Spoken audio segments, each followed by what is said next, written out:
Hi, MAs. This is Dr. Deirdre McLaughlin, and I'm here for one of your SIP skills sessions. So this SIP skills session is going to be all about how to develop a research question.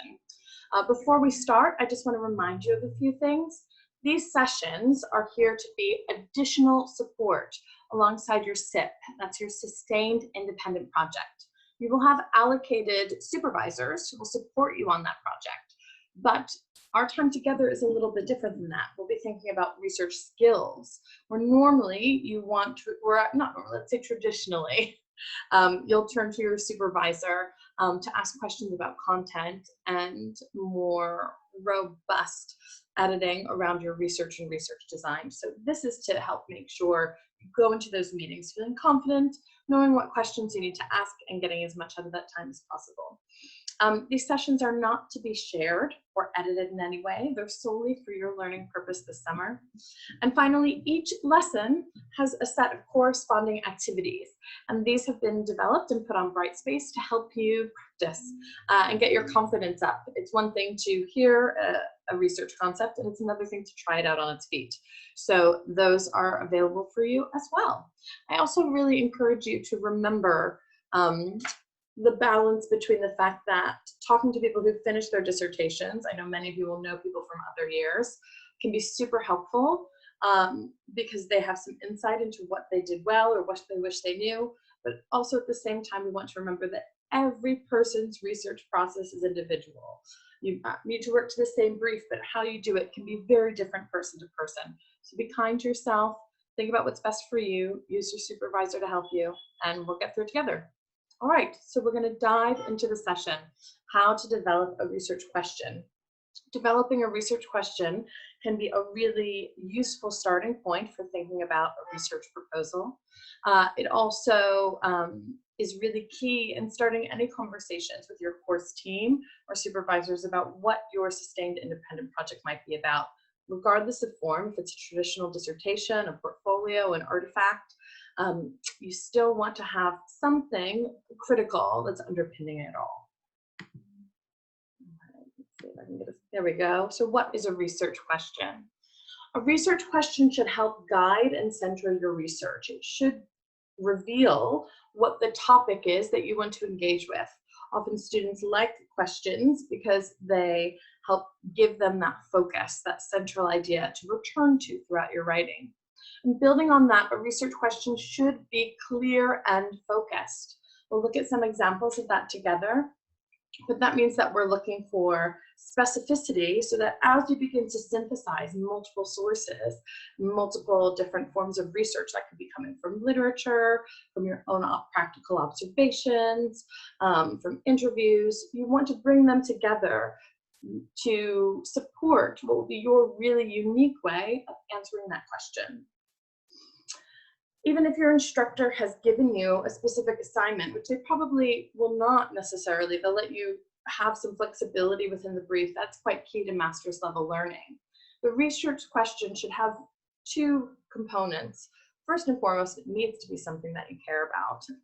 So if it's not something that you're certainly interested in, and that could be that you're interested in the topic, you're interested in the related practice, it might draw on critical reading that you engaged with this year or are hoping to engage with more that you're quite excited about.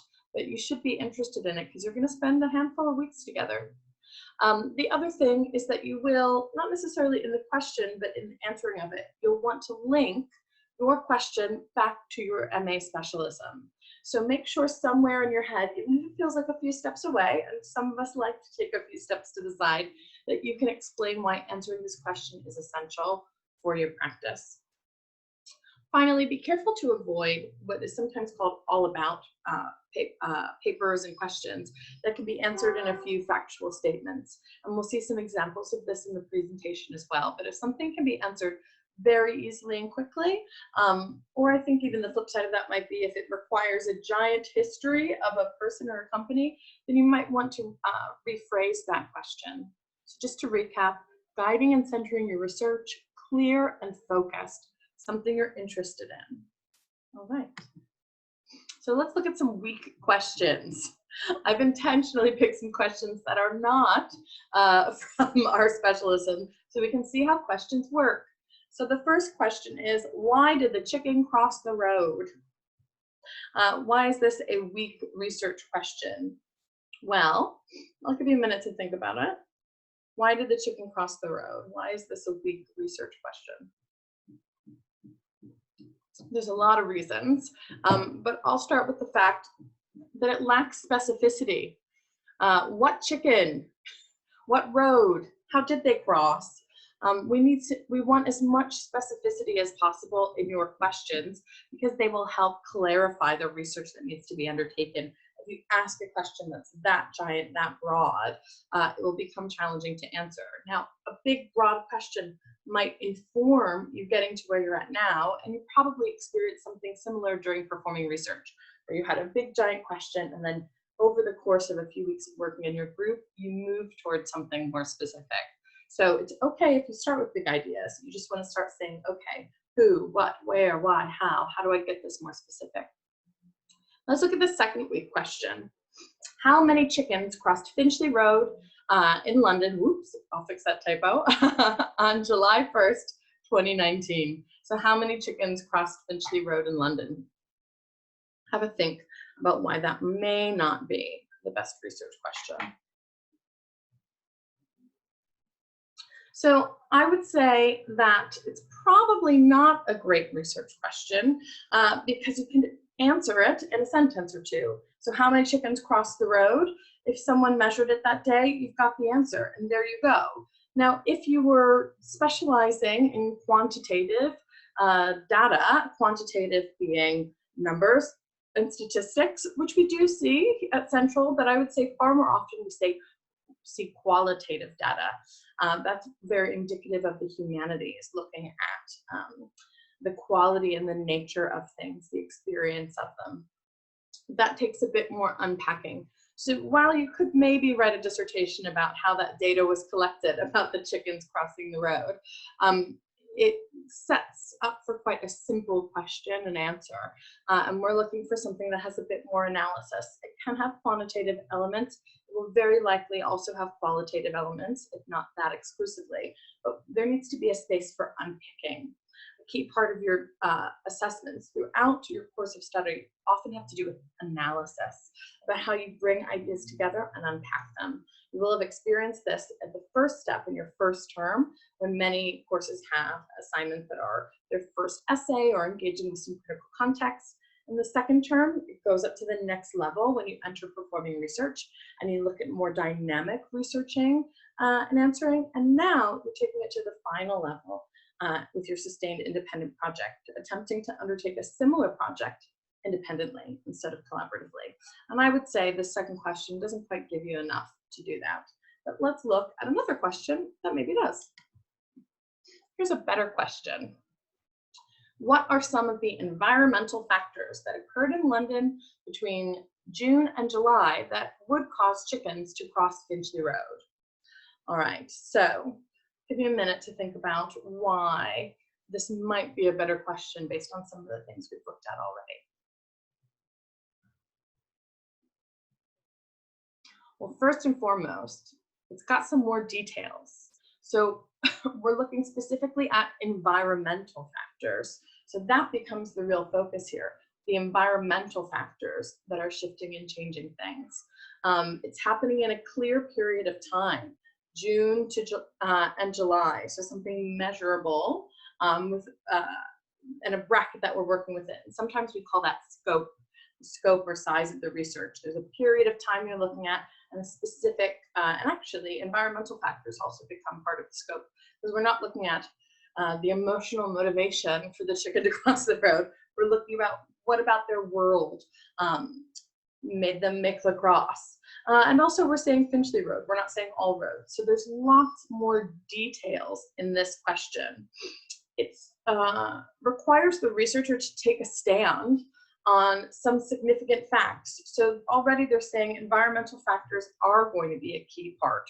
And so they want to look at them. They have some things to argue about and against. Why would a chicken cross the road instead of how many did they? Why would? We may not always ever totally know, but with this question, the researcher is starting to define some clear arenas and areas to grapple with to come to the answering. And it's becoming clear when we look at that question, go, all right, I'd expect them to define environmental factors. I would expect them to talk about what was happening in London or Finchley Road specifically as an environment that made chickens suddenly show up and cross. What is there about the June to July period that's important to know? And so we're refining down.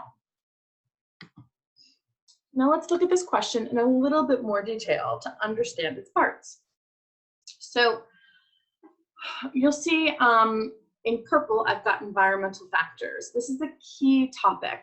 Now, lots of questions have a couple of key topics, but this is clearly a key term that needs to be defined. So if you did a literature review, which is a survey of informing theories, it's likely that that would involve defining what environmental factors are, identifying possibly how they're measured or how we're thinking about them in a contemporary sense. So this is a primary topic, and we're looking for at least one really clear focus in your research question. Sometimes if you're comparing and contrasting, there might be two, but there's one thing's there.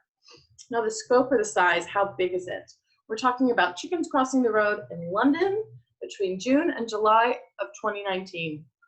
That's pulling the size in. We're not talking about every chicken in the world, and there's way too many chickens. Yes. And we're not even talking about all the chickens in the UK. We're talking about chickens in London in a 1 month period, and really probably, as it becomes clear, on Finchley Road. Managing the scope is something that I would say as a supervisor, I would encourage students to do as soon as possible. They often worry that they're making their scope too small, and that is almost never the case. You want a tiny scope so you know what to bring to the table and what to let go. And the more specific your scope, the more detailed your analysis can be. Whereas if you're looking at every chicken in the UK, it's going to be quite hard to underpin the details of what's going on. Now let's look at what would cause chickens to cross Finchley Road. I think here this is a slight implication of a method or methodology. Now, we don't always have them explicitly stated in a research question or proposal. Sometimes they are, but if our methodology, and we'll do a whole session on this later, but just a quick reminder from performing research, if our methodology is our way of knowing, our way of analyzing the information we collect to respond to a research question or inquiry, and our methods are the modes of data collection. So for example, a method might be reading a book or doing an interview or undertaking a practical experiment. Method is a way of collecting data. There's nothing in this question yet that says explicitly how that data collection would work, but likely that it would have to do with what would get a chicken to cross. Methodology as well, if it's our way of knowing, we're talking about things like action research, grounded theory, practices research, taking a phenomenological approach to the experience of the chicken. There's so many you can undertake. Sometimes we see different things crisscrossing together, but the implication of how that material will be analyzed is a nice to have a sense of that within the question. I find for myself, and this is a slight aside, that drafting my research question and then looking at these parts, going, okay, let's put all the key terms in a box and let's highlight or put a bracket around something that suggests the size or the scope. And maybe I put a squiggly line under anything that might suggest a secondary focus or something that gets layered in that might become part of my methodology. That helps me understand all the elements at play, and it often informs how chapters will later be structured. So if I were to look at this right now, I might think, okay, these different chunks might equate different chapters depending on what information I have going on. I also think it's really useful to draft many versions of a research question. You might want to write 3 or 4 of them. I mean, you might probably write upwards of 10, 12, 13 for yourself, but give a few when you're having a conversation with a course leader or tutor and go, what is more specific here? Where is the scope more manageable? Or where do you think the task is more manageable? and that can really help. So how do you formulate your own research questions? First things first, you need to do a little preliminary research. If you have a gut instinct that you really like chickens, yes, then you probably want to do some reading around them and see what people are saying about them. Now let's swap this a little bit and start talking about performance. Let's say that I'll talk about myself and my own research. I've got a real interest in consciousness and what it feels like to perform, what it feels like to train, the lived experience of doing that. So my preliminary research might be searching consciousness in acting, or consciousness in performer training, or consciousness in watching performance. Now, if I did that, I'd come back with loads, but it will help me start. And I'm not responsible for reading all of that loads pile. I might start by skimming and identifying what are the different conversations people are having, what key words are coming up consistently, and which ones are shifting and changing. Are there any that feel really exciting to me that I want to read in a bit more depth? And that preliminary research will show me a few things. It will show me the types of language that people are using when they're talking about what I'm interested in. It will show me the ways they've been researched before, potentially, what methodologies they've employed, and it will help determine what kinds of questions the topic generates. Now, sometimes students say, I've done my research and I can't find anything. No one's having the conversation I'm having. And I would say, take a deep breath. They probably are. You probably just haven't found it. They're likely using language that's different from the language you're using. And that's part of the shift into mastery as we see more specialist language. So you might want to ask for some support or have a search around and keep changing up your words to see what you come up with. I find it less helpful when I'm doing my own searching online to search a gigantic long question than I do to search a handful of keywords. And sometimes I'll just change one word and one word and one word to see what that generates. You also want to have some awareness if you're doing something that crosses disciplines. So as part of your course, you'll be given some very specific reading that supports your individual practice.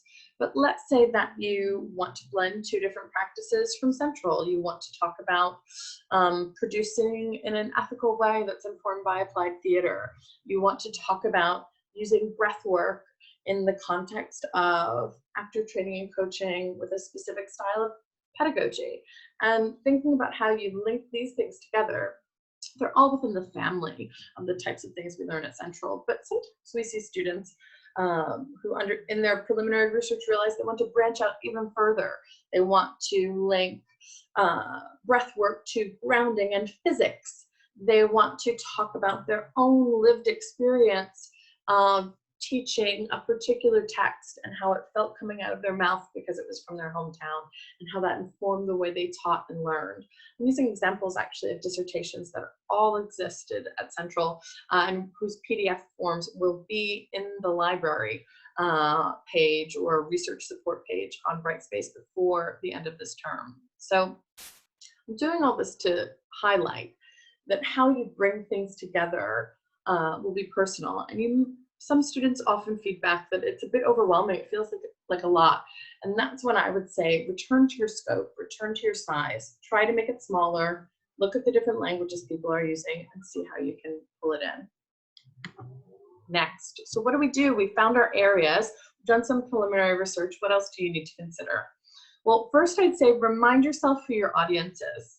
Your SIP is an academic piece of writing read by specialists in your field. It's got a set word count and some key assessment criteria. So if you're writing something and you realize, actually, I could finish this in 3,000 words, I'm not sure what else there is to say, then you want to have a real think about it and how it could be developed further, or if that's as much as that research can do. Similarly, you might think, oh my goodness, this feels like a mountain. Then we want to start to ask, how can you make it smaller while still using academic referencing? If you get to the who's the audience place and you haven't identified a few key texts that might be defining terms or a few established practices you're going to build on, that would be a tiny flag for me that you need to go back and revisit the previous step. But let's say that you do, that you go, all right, I've made some selections. I know what I need to do for it to fit this SIP. Now what? Now's the time to start asking some more open-ended questions. How does this work? What? Why? Where is it happening? You don't need to be able to answer every single one of these in your dissertation, but they will, again, help you refine your research question. You may even find it useful in an initial proposal or when talking to a potential supervisor to say, well, this is my primary question and here are some secondary questions. Do you think this is manageable? Are there too many of either? How can I pull in? Sometimes students will realize actually one of the secondary questions is a better fit because it's what they have the most supporting research about.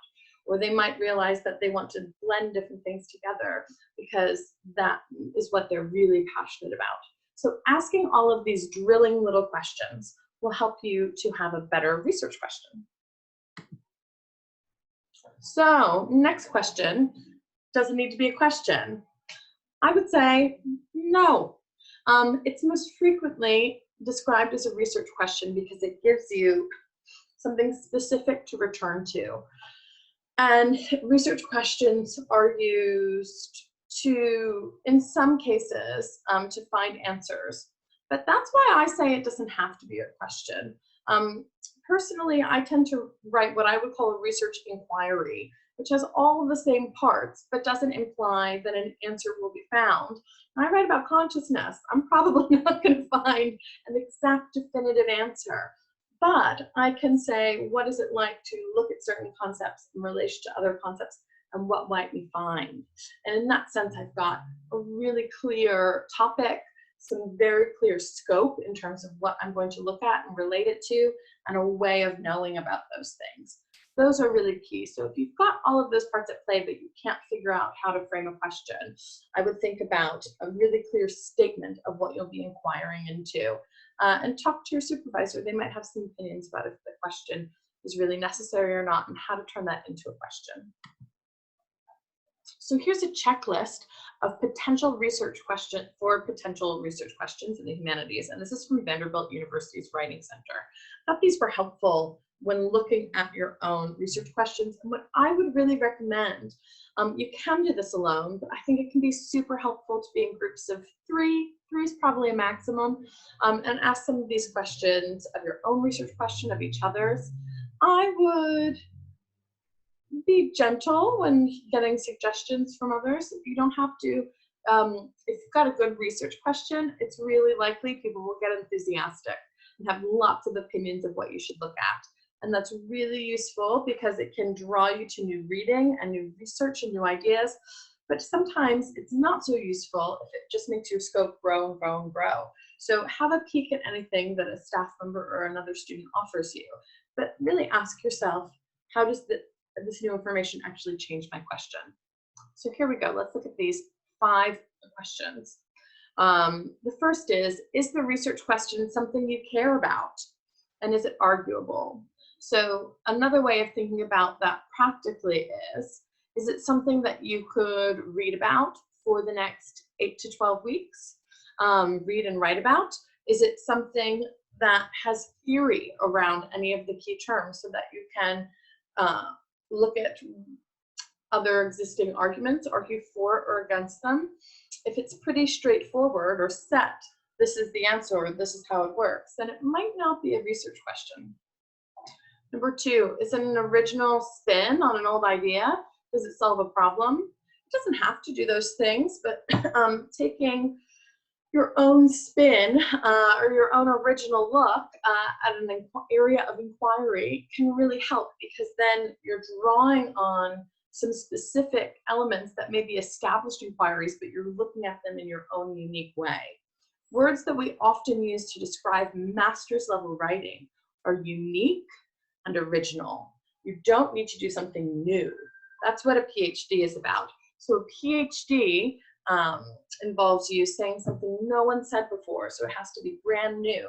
You do not need to do that as master's students. You need to acknowledge your unique point of view. So even if we gave all of you the same research question, the books you would select to engage with it, the different methods and methodologies you might employ could be different, And that whole process of selection is your original point of view. So do you have an original spin on something? This can be useful sometimes if you look at, say, an existing case study and you think it's really great, but now you want to follow a similar research model related to a project you care about, or you want to change up the focus of the terms, and that way that can be quite useful. Number 3, is it too broad or too narrow? This is a question you need to ask yourself multiple times throughout the process. Is this too big? And part of that will have to do with your own time management. How much time do you have to look into something? How many words do you have to write about something? That will help you decide where you need to narrow things. And sometimes we just need to put in our physical writing for the reader. These things are really important to consider, but they're beyond the scope of this research. They're beyond, this undertaking. You can look here to find out more. That way you're acknowledging you know it, but you don't have to take it all on. Number 4, is the research question researchable within the time frame and location? So many of us are working online right now, and our e-resources at Central have lots of great materials. Look at the e-resources through the library. If you don't want to go through the main library website, use the e-resources tab that's at the top of the main web page. You may also want to look at the different PDFs that your course has put up of reading from all the different units that you've had. And that will help you determine, do I have the research materials I need? Do I already own the books? If you need to source things, if you need to source a lot and you aren't finding it quickly online, then I would pause and think about the materials, how to work with the materials you have to work with. Also think about the amount of time you have. Is what you're trying to do something that can be done in a couple weeks or a couple months? I think that you want to be kind to yourselves right now. I think we all want to be kind to ourselves right now, and focus on tasks that feel manageable and achievable, and your supervisors will do their very best to help them remain engaging and personal for you so that you can still enjoy them. And number 5, in order to undertake all of these things, what information is needed?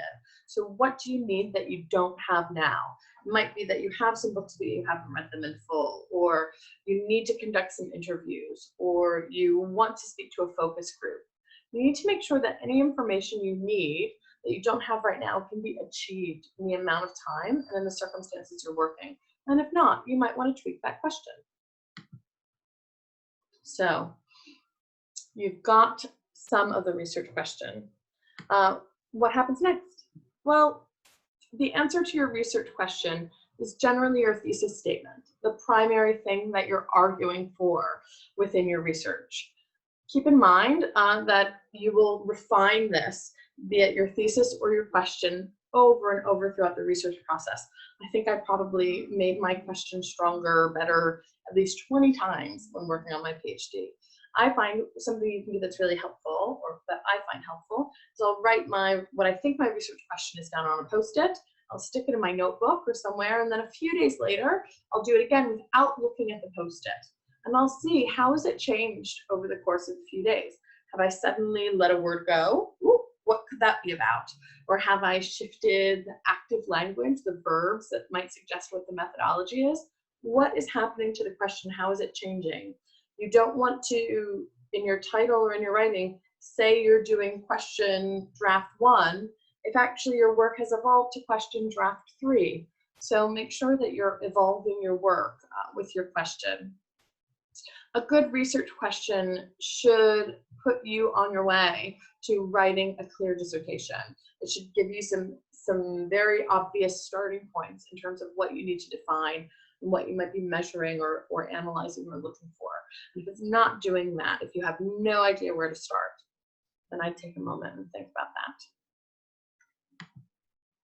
You may also want to look at previous, yes, there'll be previous dissertations to look at, but also look at some of your essay topics. You would have been likely assigned specific essay topics in the first term, as we teach you to find research questions and focuses that are achievable within a word count. So look at what you've been given previously and think about, all right, that might be the equivalent of 3,000 words. So how would I shift a question or add more component parts to allow it some breathing room to grow? So that final slide was just to signal our next session. Our next section is going to be on writing a research proposal. So once we've got our question down, we are going to be moving towards turning it into a proposal. That's coming up next in our very next section. And while there'll be some recapping, what we'll be thinking about is really how we fill out that form that you're going to hand into your course team to get some feedback to help you find the right supervisor and to officially take the next steps in your research. So thanks for watching today. I hope you're all well and do those activities for a little more confidence in developing your research question. Thanks so much.